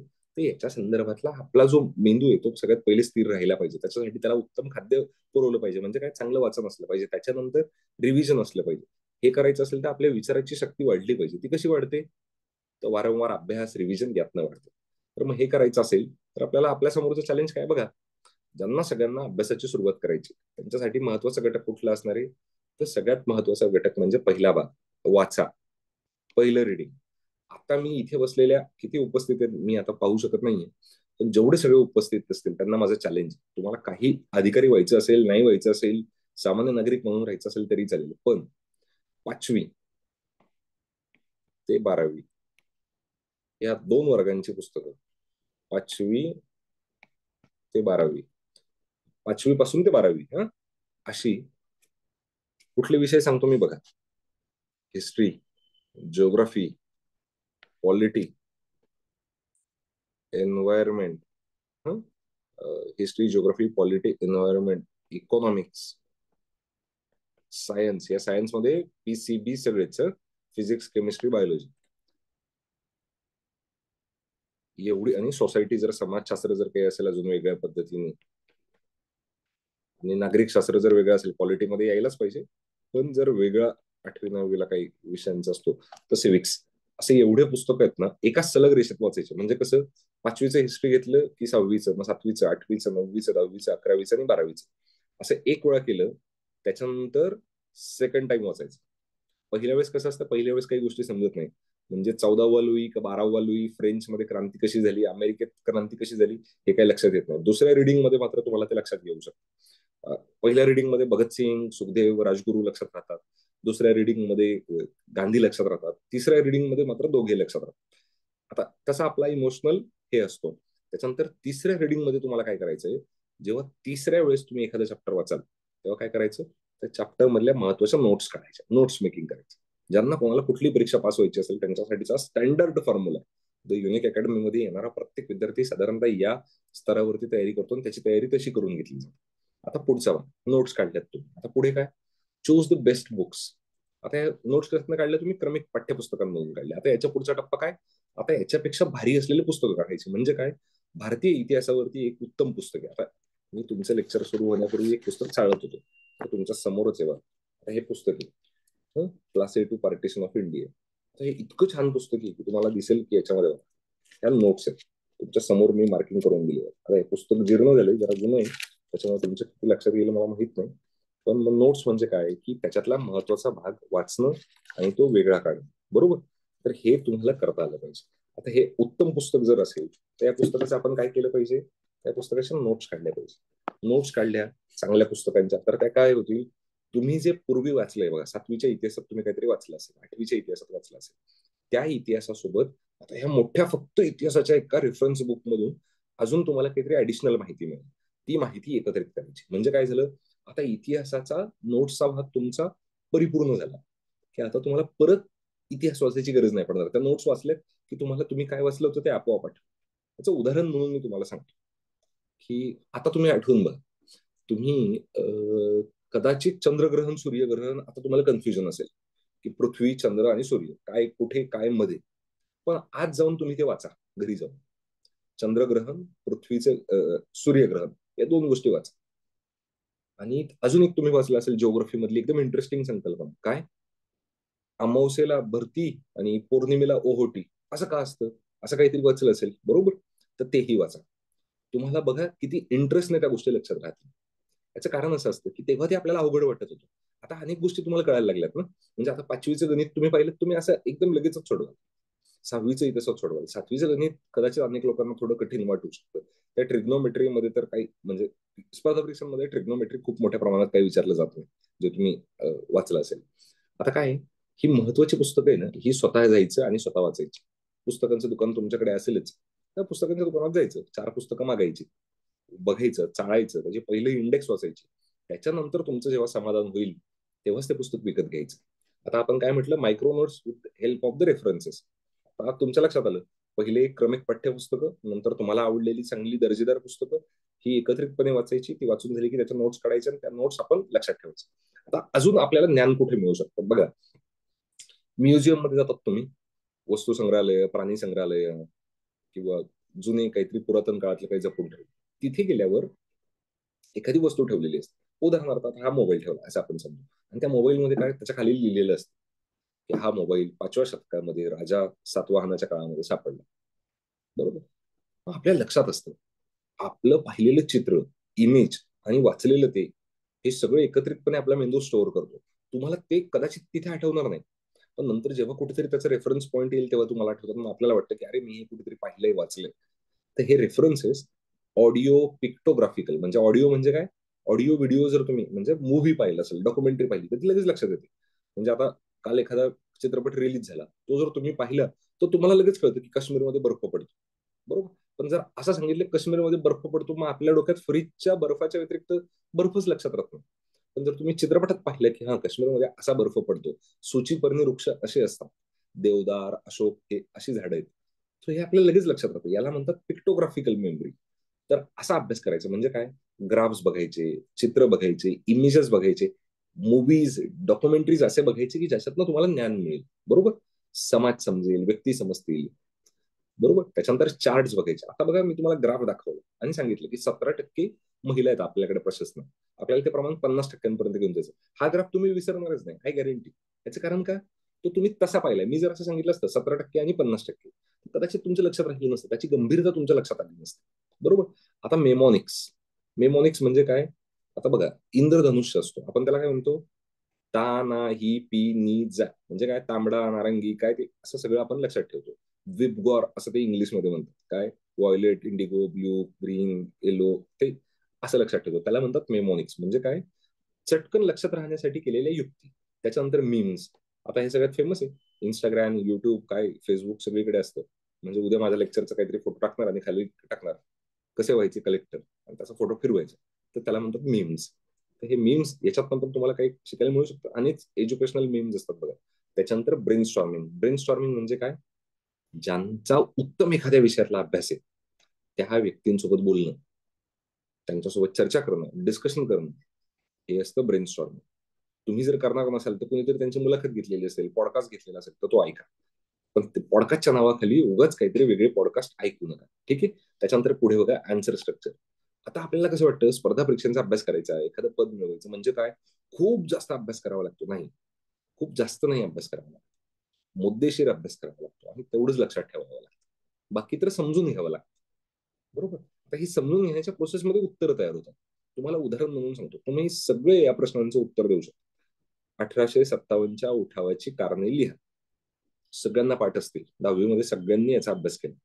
काय पाठ करतात लोक? 5 मुद्दे पाठ करतात: राजकीय, आर्थिक, तात्कालिक, सामाजिक, धार्मिक. एवढे 5 मुद्दे लक्षात ठेवली की त्या प्रत्येकाच्या पुढे 3-3 ओळी तुम्ही लिहू शकता. एवढा तुम्ही अभ्यास केलेला असतो. हे अशा प्रकारे मुद्दे लक्षात ठेवणं गरजेचं असतं. त्याच्या समोरचं जे उत्तर आहे ना, ते तुम्ही लक्षात ठेवतातच ना, तुम्हाला माहिती असतं. आता उदाहरणार्थ म्हणून तुम्हाला प्रश्न आला कधीतरी, शहरीकरणाच्या समस्या काय आहेत? बघा, आता तुम्ही सांगू शकाल एखादं शहर मोठं होतं, त्याच्या समस्या काय काय असतात? सगळ्यात पहिलं लोकसंख्या. भारतातल्या अर्ध्या प्रॉब्लेमचं कारण लोकसंख्येचं. दुसरं काय? पायाभूत सुविधांचा अभाव. म्हणजे काय? सगळ्यांना पाणी मिळू शकत नाही, सगळ्यांच्या घरापर्यंत रस्ते नाहीये, सगळ्यांच्या घरापर्यंत वाहनं पोहोचू शकत नाही, सार्वजनिक वाहतूक व्यवस्था नाहीये. बरोबर. असे बेसिक काही कारण तुम्ही लगेच लिहू शकता. फक्त त्याच्यासाठी त्या पातळीवरती जाऊन विचार करा. आणि कुठल्याही स्पर्धा परीक्षांचा अभ्यास करायचा आहे म्हणजे काय रॉकेट सायन्स डेव्हलप करायचंय का? टेस्ला भागीला काय ओहोम, ओहोम भागीला काय इन्फिनिटी, असं आहे का काही? काही नाही. त्याच्यामुळे आपल्याला अभ्यास जो करायचा तो नॉर्मल सामान्य व्यक्तींनी, वंचित, शोषित, दुर्बळांसाठीचा काय विचार असला पाहिजे, प्रशासन कसं असलं पाहिजे, चांगलं कसं असलं पाहिजे, याच्यासाठीचा विचार करणं म्हणजे प्रशासन असतं. दुसरं सरावच असतं. बघा, द युनिक अकॅडमी विविध माध्यमातून सराव चाचणी घेते. त्याच्यानंतर या सराव चाचण्या झाल्यानंतर डिस्कशन्स आणि फीडबॅक पण आपण देतो. म्हणजे काय? चर्चासत्र असतात, तुमचं काय चुकलं, काय बरोबर आलं हे बघतो. आता एमपीएससीची परीक्षा येते. आता परवापासून फॉर्म भरायला सुरुवात झाली, 28 तारखेपासून. जे अंतिम वर्षाला आहे त्यांनी सगळ्यांनी फॉर्म भरा. त्यांनी द युनिक अकॅडमीच्या युट्यूब वरती जाऊन फॉर्म कसा भरावा, कोण एलिजिबल आहेत, काय एलिजिबल आहे, त्याच्यासोबत तुकाराम जाधव सरांचे लेक्चर्स आहेत बघा, की ह्या परीक्षांचा अभ्यास करताना अप्रोच काय असला पाहिजे, कसा अभ्यास केला पाहिजे. युट्यूबची आपली जेवढी सगळी लेक्चर्स आहेत गेल्या 15 दिवसात आलेली, ती सगळी बघा.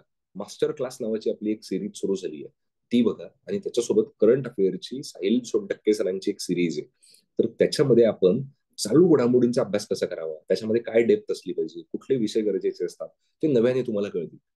अतिशय डेप्थ मध्ये हे विषय शिकवले जातात युनिकमध्ये. त्याच्यामुळे तुम्ही तिथे एक वेळा ते बघा. आपण ऑनलाईन आणि ऑफलाईन अशा दोन्ही स्वरूपांमध्ये क्लासेस घेतो, त्याच्यामुळे तुम्हाला फायदाच होईल. आता ज्यांना सगळ्यांना स्पर्धा परीक्षा करायची आणि कुठलंही पद मिळवायचं असेल, त्यांच्यासाठी हे महत्वाचे 7 पॉईंट आहेत. हे जर तुम्ही लक्षात घेतलेत ना, तर मला नाही वाटत की कुणी स्पर्धा परीक्षा नापास होऊ शकतो.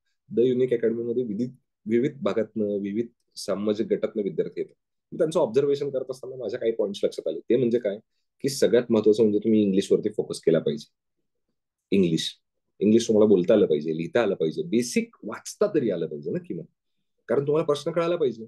मराठीत आणि इंग्लिश असे 2 भागांमध्ये प्रश्न असतात एमपीएससी मध्ये, तर मग तुम्हाला वाचता आले पाहिजे. दुसरं चालू घडामोडी. मी स्वतः चालू घडामोडी शिकवतो. त्याच्यामुळे तुम्हाला चालू घडामोडींचा अभ्यास करणं गरजेचं. कसं आहे, इंटरव्ह्यू मध्ये कामी येतो, पूर्व परीक्षेत कामी येतो, मुख्य परीक्षेत येतो, निबंधात येतो, सगळ्याच ठिकाणी येतो. तिसरं निबंध. बघा, निबंध आपल्याला का लिहिता आला पाहिजे? कारण सगळ्यात जुना विषय हा तुम्हाला माहिती असलेला. 4थीत लिहिलं असेल तुम्ही, माझी शाळा, माझी आई, मी पंतप्रधान झालो तर. साधारणतः अशाच स्वरूपाचे प्रश्न अजूनही युपीएससी एमपीएससी येतात. पण ते कसे असतात, थोडस विचार करायला लावणारे असतात. कारण 4थीतलं तुमचा मेंदू, तुमचा विचार करण्याची क्षमता आणि आता ग्रॅज्युएशन मधली विचार करण्याची क्षमता याच्यात वाढ झाली असेल की नाही, तुम्ही अनुभवलेलं जग मोठं आहे की नाही, मग आपल्या समस्या कशा असल्या पाहिजे, आपले प्रॉब्लेम्स कसे असले पाहिजे, आणि तुम्ही व्याकरण शिकलात, भाषा शिकलात, मग तुमची मांडणी कशी असली पाहिजे, मुद्देशीर, आटोपशीर, त्याच्यानंतर त्याच्यामध्ये दाखले असले पाहिजे, त्याच्यामध्ये उदाहरणं असली पाहिजे. हे असेल तर तुम्ही उत्तम. आणि चौथा महत्वाचा भाग म्हणजे मॅथमॅटिक्स, गणित. चांगल्या प्रकारचं गणित सॉल्व्ह करायला पाहिजे. युपीएससी एमपीएससी, अजून कुठलीही परीक्षा, ऍप्टिट्यूड, तुम्हाला साधं नोकरीला लागायचं असेल तरी आता ऍप्टिट्यूड टेस्ट कंपल्सरी झालेली आहे. ही ऍप्टिट्यूड टेस्ट काय असते, तर तुम्हाला एखाद्या नोकरीच्या ठिकाणी जावं लागतं. बेसिक बुद्धिमत्ता चाचणीसारखा एक पेपर असतो, तो तुमच्या समोर दिला जातो, तो तुम्हाला सॉल्व्ह करायला सांगितलं जातो. किती वेळ तुम्ही कसा सॉल्व्ह करतात, किती बरोबर येतात, किती चुकतात, याच्यावरती तुमच्या नोकरीचा पुढचा टप्पा असतो. त्याच्यामुळे हे तुम्हाला देणं भागच असतं. बरोबर. त्याच्यामुळे याचा अभ्यास तुम्ही मॅथमॅटिक्सचा बेसिक करायचा. त्याच्यानंतर काय, व्होकल आणि ग्लोकल. जिथे तुमच्या आजूबाजूला काहीतरी अन्याय होत असेल, चुकीचं होत असेल, त्याच्या बाबत स्पष्टपणे आवाज उठवा. योग्य त्या व्यक्तींपर्यंत तो पोहोचवा. ग्लोकल म्हणजे काय, ग्लोबल आणि लोकल असे 2 भाग केले. जे आंतरराष्ट्रीय स्तरावरचे उत्तम स्टँडर्ड ते भारतात आहे, आणि जे भारतातलं उत्तम येतील जगाच्या पातळीवर आपल्याला कसं घेऊन जाता येईल याच्यासाठीचे प्रयत्न करणं म्हणजे ग्लोकल होणं. अजून महत्वाचा मुद्दा काय? मोबाईल. तुमच्या सगळ्यांकडे मोबाईल आहे. अनेक लोक तर हे मोबाईलवरती लेक्चर पाहत असतील, पण मोबाईलचा वापर हा अतिशय मर्यादित असला पाहिजे. मोबाईल हा तुमच्या यशामध्ये अडथळा आणू शकतो, त्याच्यामुळे मोबाईल जपून वापरा. मोबाईल दिवसभरामध्ये स्क्रीन टाइम जो तुम्ही त्याच्याकडे पाहून जे वापरतात तो 30 मिनिटांपेक्षा जास्त तुमचा नसला पाहिजे. Bunking the college, missing the track. College कधीही बंक करू नका. कॉलेजमधल्या सगळ्या स्पर्धा परीक्षा, सगळ्या परीक्षा, सगळे कार्यक्रम, गॅदरिंग पासून, व्याख्यानांपासून, गेस्ट लेक्चर पासून सगळं सगळं अटेंड. कॉलेजमध्ये सगळ्या धर्माचे, जातीचे, पंथाचे सगळे लोक असतात. सगळ्या आर्थिक गटातून आलेले लोक असतात. एखादा प्रश्न तुम्ही त्याच्या समोर टाकला तरी 50 प्रकारचे उत्तर तुम्हाला वर्गात मिळतात. ते मिस करू नका. या वाईब्स एन्जॉय करा. तुम्ही एज्युकेशन एन्जॉय करा. सगळ्यांच्या सोबत राहायला शिका. चांगलं बोला. कोणाशीही दुरावा विसंवाद ठेवू नका. डायलॉग ठेवा. डायलॉग ठेवल्याने तुम्हाला त्यांचा व्ह्यू पॉईंट समजतो, त्यांचं मत समजतं, पण त्यांचं गॉसिप करू नका. त्याच्यामुळे बाहेर विसंवाद ठेवणं. पुढचं हॉबी आणि क्रिएटिव्ह साईड सगळ्यात महत्वाचं बघा. एमपीएससी युपीएससीच्या फॉर्म मध्ये सुद्धा तुम्हाला हॉबी क्रिएटिव्ह साईड, जिथे जिथे मुलाखती तिथे हा प्रश्न येतो. तुमचा छंद काय? कारण तुमच्याबद्दल जाणून घ्यायचं असेल तर तुमचा छंद काय, त्याच्यासाठी तुम्ही किती वेळ देतात, तो कसा इन्व्हेस्ट करतात तुमचा वेळ, हे जाणून घेणं महत्वाचं असतं. त्यातनं तुम्ही व्यक्ती कसे आहात हे समजतं. त्याच्यामुळे हॉबी आणि क्रिएटिव्ह साईड ही तुमची समजली पाहिजे. तर ह्या साधारणतः सगळ्या परीक्षा होत्या, त्या परीक्षांसाठीचा हे होता. हे मी तुम्हाला जर मला भेटायचं असेल, बोलायचं असेल, तुम्ही इथे भेटू शकता. याच्यानंतर युनिक अकॅडमी काय काय देतो? गेल्या 2 दशकांपासून आम्ही सक्सेस देतोय विद्यार्थ्यांना. काय? त्यांना जो मार्ग माहिती आहे युनिक अकॅडमीमध्ये, की सगळ्या शिक्षकांना की विद्यार्थ्यांचं सक्सेस कसं मिळू शकतं ते आम्ही विद्यार्थ्यांपर्यंत घेऊन जातो. ऑनलाईन आणि ऑफलाईन दोन्ही प्रकारच्या बॅचेस आम्ही ग्रॅज्युएशन आणि आफ्टर ग्रॅज्युएशनसाठी सुद्धा देतो. सराव चाचण्या, अभ्यास साहित्य स्वतंत्रपणे मिळतं. तुम्ही जर आपल्या ऍपवरती गेलात तर तुम्हाला सराव चाचण्या पण मिळतील आणि अभ्यास साहित्य पण मिळेल. Free counselling session. म्हणजे आता उदाहरणार्थ तुम्हाला बँकिंगच्या परीक्षेचा अभ्यास करायचा, तर तुम्ही युनिक अकॅडमीच्या आपल्या नंबरवरती कॉन्टॅक्ट करू शकतात, भेटू शकतात, बॅच बद्दल विचारू शकतात, अभ्यासाबद्दल विचारू शकतात, पॅटर्न बद्दल विचारू शकतात, चौकशी करू शकतात. मुलाखतींचं मार्गदर्शन. म्हणजे एखाद्याला कुठल्या परीक्षेसाठी तुम्ही पास झालात आणि त्याच्यासाठी मुलाखत द्यायची, तर त्याचं सुद्धा मार्गदर्शन तुम्हाला येतं. मॉक इंटरव्ह्यू म्हणजे परीक्षेच्या अगोदर जसा परीक्षेच्या ठिकाणी आयोजित केला जातो तसाच इंटरव्ह्यू युनिकमध्ये आयोजित केला जातो. मग त्याच्यामध्ये तुम्हाला काय कळतं की परीक्षेचा ती मुलाखत कशी द्यावी, त्याच्यामध्ये कुठले एटिकेट्स पाळावे, कुठले नियम पाळले पाहिजे, उत्तरं कशी असली पाहिजे, आपण कशी चर्चा केली पाहिजे, हे जर तुम्हाला कळालं तर तुम्ही पास होऊ शकता. दुसरं special batches for current affairs and option. चालू घडामोडींच्या आपल्या स्पेशल बॅचेस असतात. ऑप्शनल हा स्पर्धा परीक्षेमधला सगळ्यात महत्वाचा घटक असतो. तुम्ही याच्यासाठी आपलं युट्यूब चॅनल बघा, द युनिक अकॅडमी पुणे नावाचं. त्याच्यावर तुम्ही गेलात तर तुमच्या लक्षात येईल. आणि हा नंबर आहे बघा, हा तुम्ही लक्षात ठेवा. ज्याला ज्याला कुणाला स्पर्धा परीक्षा करायची त्याच्यासाठी हा नंबर सगळ्यात महत्वाचा आहे. हा काय पासवर्ड आहे तुमच्या स्पर्धा परीक्षेच्या यशाचा. हेच तुम्ही मार्क करून ठेवा तुमच्या मेंदूमध्ये, मनामध्ये मार्क करा. तुम्हाला काही अडचण आली तर या नंबरवरती कॉल करा. स्पर्धा परीक्षेतलं यश हे युनिक अकॅडमीच्या सोबत तुम्ही मिळवाल तर आम्हालाही जास्त आनंद आहे, आणि तुम्ही यश मिळवणार त्याचा तुमच्या पालकांना, मित्रांना, मैत्रिणींना, नातेवाईकांना, समाजालाही आनंद आहे. युनिक अकॅडमी कायम तुमच्यासोबत या स्पर्धा परीक्षेच्या जर्नीमध्ये राहील. सगळ्यात महत्वाचं काय असतं? विल. विल म्हणजे काय? इच्छाशक्ती. म्हणजे तुम्ही शरीराने किती मजबूत आहात, तुम्ही किती चांगला विचार करता, याच्यासोबतच तुमची इच्छाशक्ती आहे एखादी गोष्ट मिळवण्याची, ती सगळ्यात महत्वाची आहे. हे महात्मा गांधींचं वाक्य आहे की तुमच्याकडे ताकद कुठून येते? तर शारीरिक क्षमतेमधून येत नाही, तर ती तुमची इच्छाशक्ती किती एखादी गोष्ट मिळवण्यासाठी त्यातनं येते. आणि या वाक्याने आपण आपल्या आजच्या लेक्चरचा समारोप करूया. तुम्हाला जर काहीही प्रश्न असतील तर ते तुम्ही इथे विचारू शकतात. ठीक आहे. मला असं वाटतं मी सगळ्याच मुद्द्यांना टच केला असेल आणि तुमचे सगळे प्रश्नांची उत्तरं द्यायचा विचार केला असेल. तर बघा, तुमच्यासोबत आम्ही सगळे आमचं बुलेटिन मासिक आहे.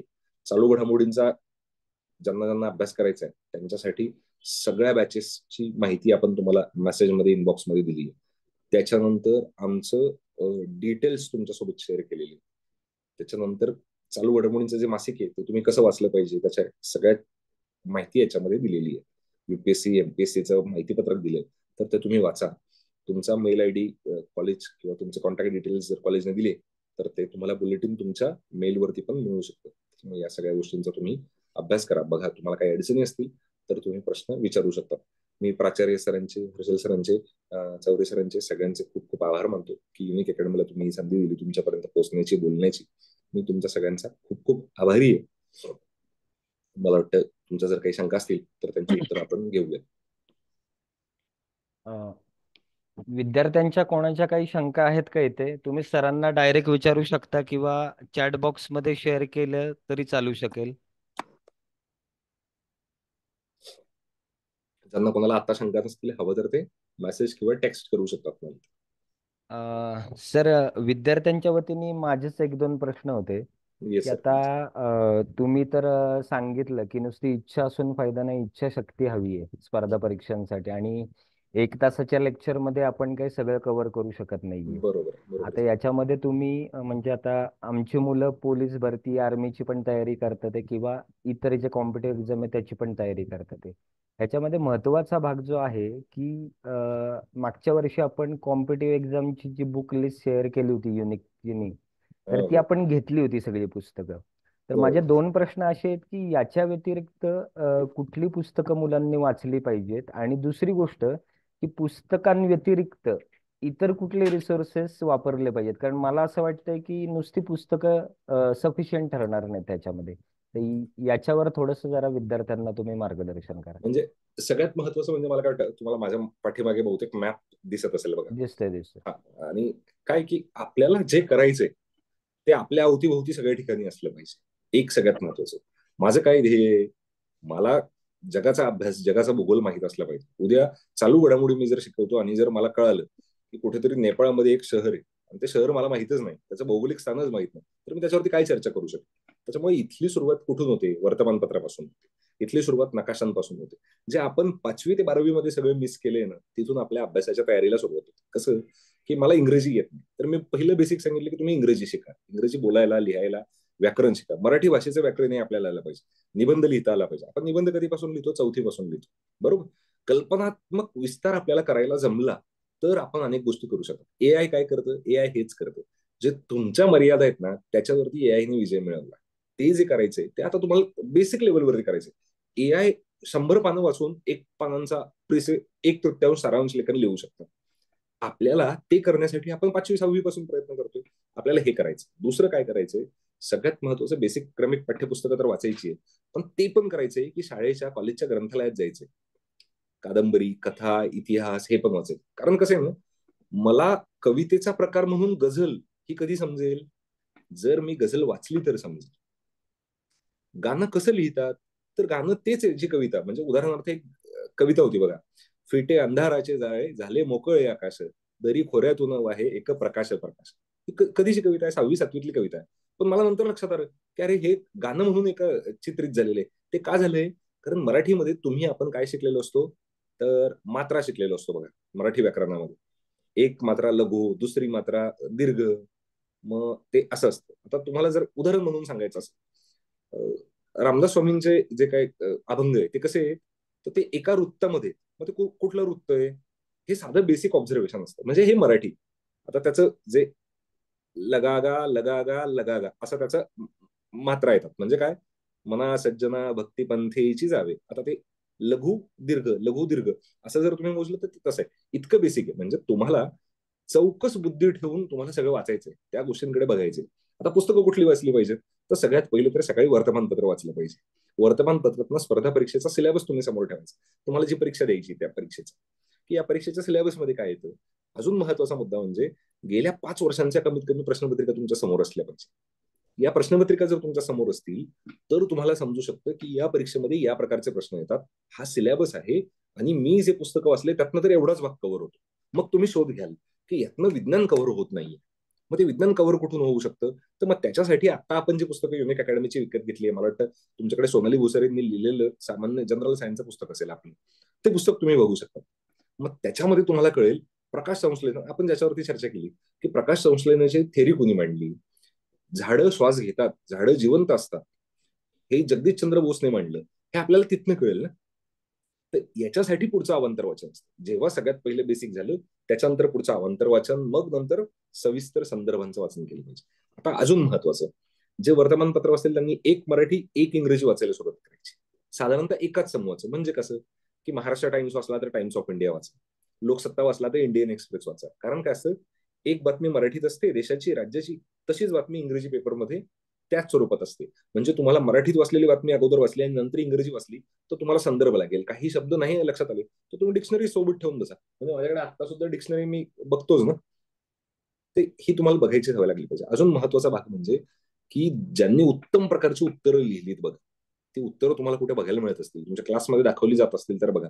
द युनिक अकॅडमी आपल्या वेबसाईटवरती उत्तम प्रकारच्या युपीएससी एमपीएससी पास झालेल्या विद्यार्थ्यांच्या उत्तरपत्रिका प्रकाशित करतो, टाकता आपल्या वेबसाईटवरती, टेलिग्रामवरती. तुम्ही आमचं ऍप डाउनलोड केलं तर त्याच्यामध्ये तुम्हाला दिसेल. उदाहरण म्हणून तुम्हाला सांगतो, तृप्ती धोडमिसे ह्या आय ए एस ऑफिसर झाल्या. रँक त्यांची 16 आली भारतभरातनं. त्या मॅरिड होत्या, त्या जीएसटी मध्ये ऑफिसर होत्या आणि एमपीएससीची परीक्षा 2012-13 मध्ये दिल्यानंतर त्यांनी 2018-19 मध्ये युपीएससीची परीक्षा त्या पास झाल्या. म्हणजे 6 वर्षांचा ब्रेक. पण त्यांचं अक्षर जर तुम्ही पाहिलं ना, त्या 3 तासातच पेपर लिहायचे. अजून तुम्ही अक्षर पाहिलं तर तुम्ही इतके फिदा व्हाल की हे अक्षर असं असेल इतक्या घाईमध्ये, इतक्या कमी वेळात, इतका उत्तम विचार करून आणि त्याच्यामध्ये दर्जा मेंटेन करून त्याच्यामध्ये ग्राफ्स, याला महत्व आहे. अजून दुसरं तुम्हाला सांगतो, मंगेश खिलारी म्हणून आपल्याकडे आयपीएस ऑफिसर, ते आता आपल्याकडे शिकवतात. ते आता याच्यासाठी गेलेत, आता ट्रेनिंगसाठी गेलेत. त्यांचं तुम्हाला वैशिष्ट्य सांगतो, 2021 किंवा 22 मध्ये नगर जिल्ह्यात येतात ते. त्यांचं अगदी घरी छोटंसं कुटुंब आणि छोटं काम करणारे, म्हणजे अगदी चहासारखं मला वाटतं त्यांचं छोटं हॉटेल होतं गावात. तर मंगेश खिलारींचं यश काय आहे की परीक्षेमध्ये काय असतं की 8 प्रश्नांपैकी 5 प्रश्न लिहा. मग ते काय करायचे, वेळ लावायचे घड्याळ आणि ते 5 प्रश्न लिहून काढायचे. पण ते झाल्यानंतर आमच्याकडे रिसेप्शनला एक प्रतीक्षा मॅडम म्हणून मॅडम होत्या. त्यांना ते अक्षरशः त्रास द्यायचे, काय की मला पुढचे 3 प्रश्न लिहायचे, त्याच्यासाठी मला उत्तरपत्रिका आहे. वेळ झाल्यानंतर, 3 तास झाल्यानंतर. म्हणजे त्या 8 मधले पहिले 5 लिहून झाल्यानंतर उरलेले 3 जे आहेत ना, ते पण ते लिहायचे. याचं कारण काय, तुम्ही असं का समजतात की मी जे आता इथे 5 लिहिले तेच परीक्षेला येतील? असं असू शकतं की ते राहिलेल्या 3 मधले 3चे 3 जसेच्या तसे येतील. त्याच्यामुळे इथे नियोजन, अभ्यास, तुमचं सातत्य, तुमची प्रेरणा, तुमचं डेडिकेशन, हे सगळं कामी येतं. त्याच्यामुळे काय वाचू नये, तर जे परीक्षेला येणार नाही ते काहीच वाचू नये. बाकी वाचावं तर सगळंच. पहिले हा बेसिक आपला कोर्स कम्प्लीट करावा की स्टेट बोर्डची पुस्तकं, नंतर रेफरन्सेस, हे सगळं केले की आपलं आपोआप येतं व्यवस्थित. पण पहिले भाषा, व्याकरण, लिखाण, वाचन, मनन, पाठांतरण, रिव्हिजन, या सगळ्या बेसिक गोष्टींवरती लक्ष द्या. जे जे तुम्हाला आवडेल ते करा. स्पर्धा परीक्षा तुम्हाला कशातच रोखत नाही. पाटील सरांनी जरा जास्तच संदर्भासहित स्पष्टीकरण दिलं. मला वाटतं विद्यार्थ्यांपर्यंत हे पोचलेलं असेल. पाटील सर, आम्ही काय केलंय, एक लायब्ररीचं एक स्वतंत्र पोर्टल आहे आणि त्याच्यामध्ये एक सेपरेट पेज आपण कॉम्पिटिव्ह एक्झामिनेशनसाठी दिलेले आहे. आता चॅटबॉक्समध्ये मुलांसाठी ते शेअर पण केलेले आहे. आता नव्याने अशी माहिती कळाली की तुम्ही युनिक अकॅडमीच्या वेबसाईटवर पण तुम्ही उत्तरपत्रिका वगैरे ठेवताय. तर असंच काही जे जे नवीन मटेरियल असेल ते उपलब्ध करून देण्याचा प्रयत्न आमचा असतो. आपल्या ऍपवरती डाउनलोडेबल सेक्शन असेल, त्याच्यामध्ये ओके. सगळ्या माहिती, सगळे डिटेल्स ओके. असतात. मला वाटतं खराटे सर तुमच्यासोबत ते सगळे शेअर करतीलच. आणि बर. ऍपवरती जे फ्री मटेरियल आहे ते सगळे अवेलेबल आहे. म्हणजे जुन्या प्रश्नपत्रिका असतील त्या तिथे, त्याची लिंक जर तुम्ही घेतली आणि ती जर टाकली ना वेबसाईटला, तर मला वाटतं ते ओके. इझिली ऍक्सेसिबल सगळ्यांसाठी असेल. ओके. किंवा तुम्ही तिथे ते बघू शकता. प्रत्येक विद्यार्थ्याला फक्त आपला मोबाईल नंबरने लॉग इन करायचे, ओटीपी येतो आणि ते ऍप तुम्ही डाउनलोड करू शकता. ते झाल्यानंतर तुम्हाला पूर्णपणे ऍक्सेस राहील. इतके छान व्हिडिओ आहेत. आता उदाहरणार्थ बघा, सहज आपल्याकडे 2 मिनिट जर वेळ असेल तर आपण बघूया की आता स्टारलिंक वरती मी एक छान व्हिडिओ केलाय. आता स्टारलिंक काय आहे की एकदम साधी कन्सेप्ट बघा. पूर्वी आपल्या सगळ्यांच्या घरावरती अँटेनाज असायचे, बरोबर, आणि टीव्ही बघायचो. मग तो अँटेना काय असायचा, त्याच्यापासून काय वरती आकाशापर्यंत काय वायर असायची का, नाही, बरोबर. आता आपल्याकडे वरती डीटीएच असते. पण आपल्या सगळ्यांकडे आता इंटरनेट आहे. ते इंटरनेट कसं येतं आपल्याकडे घरांमध्ये, वायरने येतं. वायर्ड इंटरनेट पासून ते वायरलेस इंटरनेट पर्यंत, म्हणजे आता वायर नाही येणार. आता काय येणार, इलॉन मस्क नावाचा जो सायंटिस्ट आहे ना अमेरिकेचा, त्याने काय केलंय, जशी आपण टीव्ही बघण्यासाठी D2H वापरायचो, म्हणजे घराच्या डोक्यावरती छत्री ठेवायची, घरात मोडेम ठेवायचं आणि तुम्ही घरात सगळे वायफायने इंटरनेट वापरू शकाल. त्याने त्या इंटरनेटचा शोध लावला. त्याच्यासोबतच सॅटेलाइट इंटरनेट, म्हणजे काय, जिथे दुर्गम भाग आहे, कडी कपर आहेत, आपण तिकडे महाराष्ट्रात कुठेतरी राहतो आपण समजू, तिथे इंटरनेट पोहोचतो. तर आता याचा सुद्धा अभ्यास करणं हे गरजेचं आहे का, ती नवीन टेक्नॉलॉजी, इनोव्हेशन आहे, नाविन्याचा शोध आहे. तर ते तुम्ही बघायला पाहिजे. अशा गोष्टींचे व्हिडिओ तुम्हाला आपल्या युट्यूबवरती बघायला मिळतील. त्याच्यामुळे ते पाहणं, ते समजून घेणं, त्याच्या मागचं बेसिक काय ते समजणं हे सोपं आहे. आता मी तुम्हाला अगदी सोपं करून सांगितलंय. हे जर तुम्ही आता प्रत्यक्षात जाऊन पाहिला व्हिडिओ, तुम्ही लक्षात आणलं, तर तुमच्या लक्षात येईल की ही टेक्नॉलॉजी काय कामी येणार आहे, त्याचा उपयोग काय होणार आहे. तुम्हाला ऍपची लिंक मला वाटतं आपल्या सरांनी हो ई सर. लर्निंग डिपार्टमेंटने टाकली आहे, तर ती तुम्ही तिथून बघू शकाल. नक्कीच सर, ही लिंक मी आमच्या पोर्टलवर ठेवेल जेणेकरून मुलांना ऍक्सेस करता येईल. आत्ता जरी मुलांच्या शंका नसल्या तरी नंतर मुलं येस, विचारतात नक्कीच. आणि त्या शंका तुमच्यापर्यंत पोहोचवून.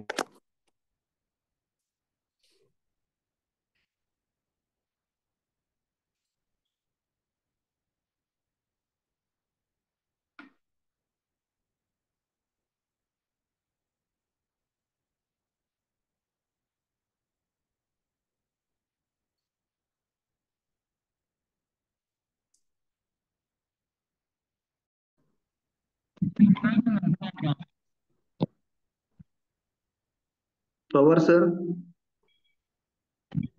सर मला वाटतंय ना तुमचा आवाज गेलाय नेटवर्कमुळे.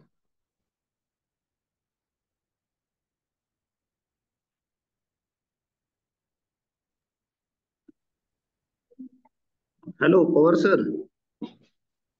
त्यांचा आवाज मला वाटतं येत नाही. माझा आवाज येतोय का सर तुम्हाला? येतोय येतोय सर, मला आवाज येतो.